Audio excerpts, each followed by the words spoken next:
Hazbin Hotel. That is a very interesting series. Now, I don't mean interesting in a bad way, nor do I necessarily mean it in a good way.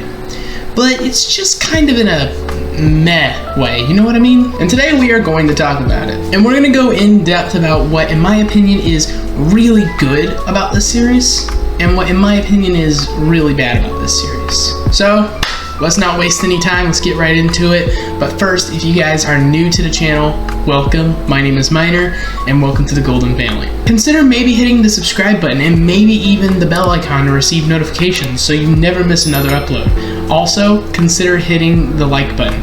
Let's see if we can get this video to 10 whole likes. Also, be sure to comment what your favorite Hazbin Hotel character is. Mine is, if it's not obvious already, Alastor. I think Alastor is just an amazing character. He looks like a strawberry pimp. Now, honestly, guys, this series, in my opinion, is in the same vein as Freddy's Nightmares. You know, where the first episode is the best, but the series starts to decline. You know what I mean? But what do I mean by that? Let's go in depth about it. Honestly, I loved the first episode, the pilot episode that was released right here on YouTube. Honestly, I thought that it was amazing. Like, the art style was beautiful, the musical numbers just absolutely slapped. My schemes are just like all my dreams. And it had Disney beat by a country mile. You know what I mean? Which is perfect because I have literally no respect for Disney. I mainly say that because they let their primary icon go into the public domain, which then resulted in probably the single worst movie ever created in history. Like, seriously, what was up with the mousetrap? Bruh. Let us know if you want to see a full-length review on that. Oh, by the way, real quick, I want to point out that if the echo in this room is really bad, we're probably going to get like some padding or something put on the walls, you know, to make it just sound a little bit better. Anyway, back to Hazbin Hotel. I don't hate the series. Like, it's not good, in my opinion, but it's not like hellaciously bad. You know what I mean? So the series is based in Hell. It has a sister series right here on YouTube called Hell of a Boss. We will be leaving both that series as well as the original pilot linked in the video's description, as well as in the iCard, whichever side it's on. Seriously, go check it out. They are really good. Little warning for you, Hell of a Boss, the series does kind of go downhill as you go along. The pilot episode, like I said, with Hazbin Hotel is the best. The series is about these creatures in hell called imps. These particular imps, named Blitzo, Moxie, and Millie, are a part of a underworld like business called Imp. I know, you know, imp, you know, that whole thing, but this particular imp is actually an acronym that means Immediate Murder Professionals. Essentially, they go from hell to the surface to, you know, kill people who have wronged recent sinners. Then there's this guy named Stolas who Blitz has relations with. I really can't talk about that.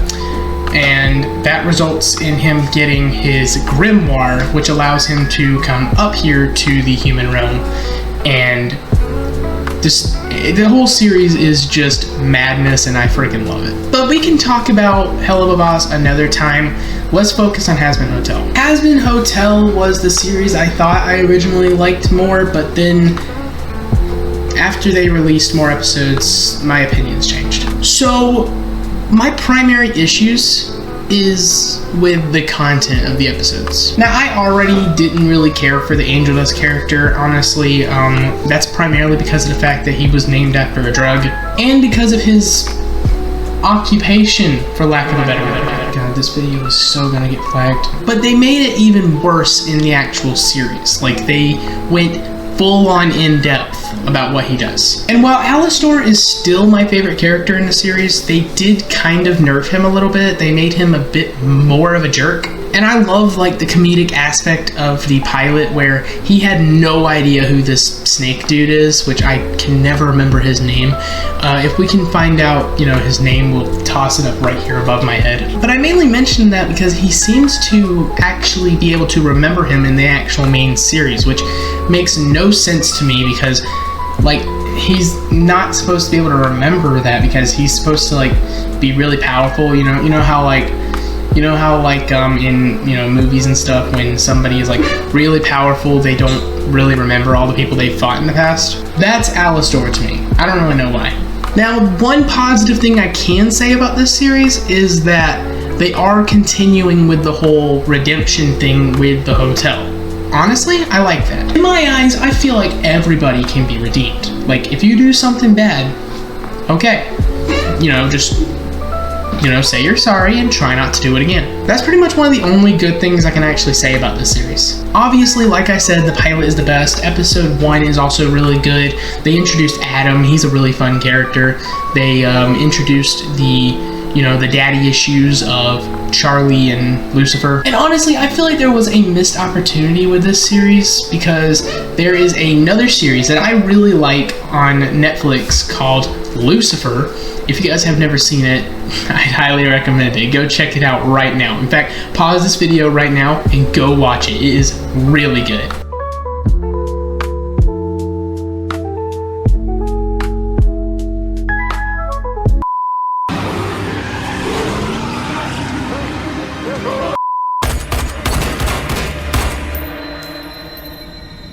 There's no point. The detectives are safe distance away now. No! Detective! Detective, grab my hand! Very funny. Mr. Cooper, what do you want more than anything in this world? What's your deepest, darkest desire? I'm the President of the United States of America.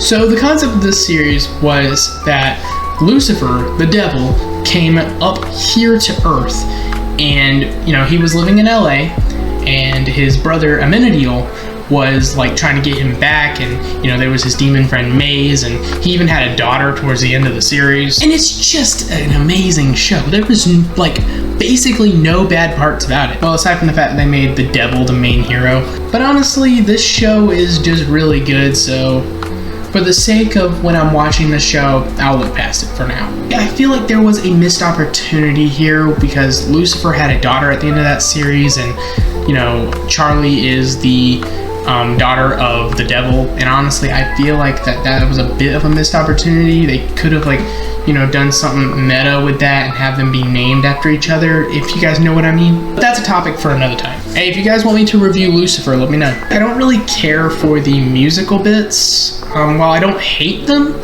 I don't necessarily like them either. They're just okay, if that makes sense. I'd say the worst ones are definitely Loser Baby and maybe Poison. Although Loser Baby does kind of have a good point. Doesn't matter how much of a loser you see yourself as, there are people who can relate to you. I'll give it some praise for that. But aside from that, no. My main issue is because, you listen to them once, they sound alright, but then you listen to them later, they sound really, really inappropriate. And on that topic, there are literally kids watching this. What the hell, bro? And to make that even worse, X-Man and Kookie have been blaring these songs out loud the past few days. Yeah, and hearing those playing on loop, it can get pretty repetitive.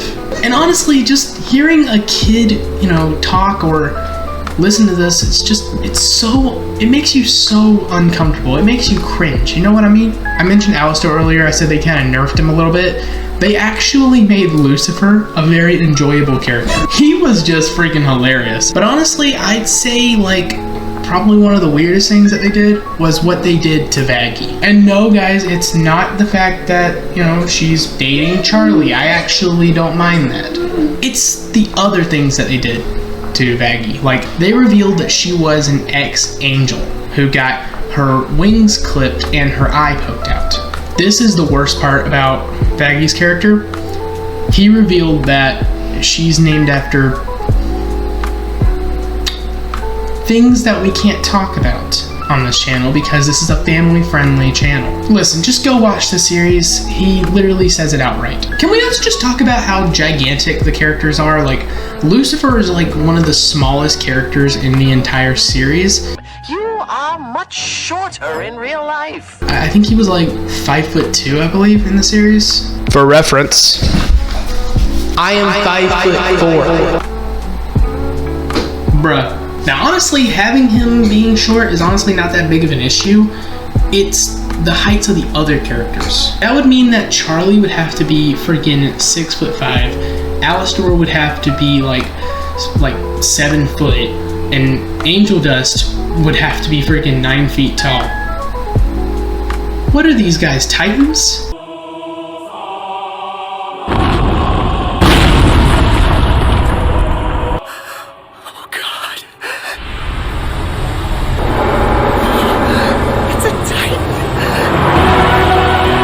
Then again, they are demons, so we can kind of look past that a little bit. But honestly, one of the parts that ticked me off quite a bit was that in the pilot, they revealed that Alastor just manifested one day, and that's it. And then he just vanished out of thin air.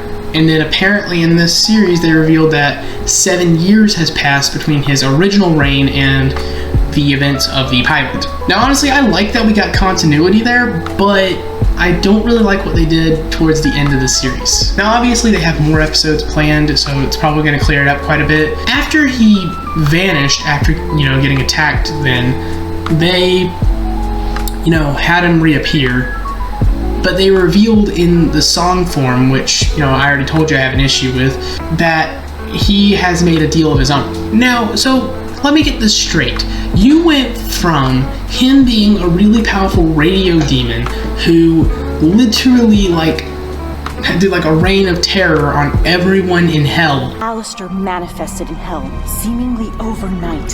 He began to topple overlords who had been dominant for centuries. Then, he broadcast his carnage all throughout hell, just so everyone could witness his ability. Many have speculated what unimaginable force enabled him to rival our world's most ancient and destructive evils. To him being a part of a contract? Listen, it's bad enough what they did to Husker, made him basically a slave to Alastor, which he was more of a really disrespectful close friend in the pilot. Ah, Husker, my good friend. Glad you could make it. Don't you Husker me, you son of a I was about to win the whole damn pot! Good to see you too. Never say that again. I will tear your soul apart and broadcast your screams for every other disrespectful wretch who dares to question me. But all in all, guys, if I was to give this thing a proper rating, it really depends, really. If we are looking at the pilot as a standalone thing, I would probably give it a solid 9 out of 10. It was actually really good. But if we're talking about the full series, I'm gonna have to drop it down to a 5 out of 10. The only other thing to get a similar rating, which was the only other long form review that we did, was Joker Folie with 5.5 out of 10, which that will be linked in the video's description as well as in the iCard. But with that, guys, we hope you guys enjoyed this video. If you did, give this video a like, and also consider subscribing. Remember, we're trying to hit 5,000 subscribers soon. Also, don't forget to join the Patreon and maybe even the Discord server. Both will be linked in the video's description. We have some good stuff cooking up for that, so keep an eye out for that. But yeah, with that, this is Miner signing off for now. I love every single one of you guys. You guys are awesome, and we will see you guys next time. Peace out.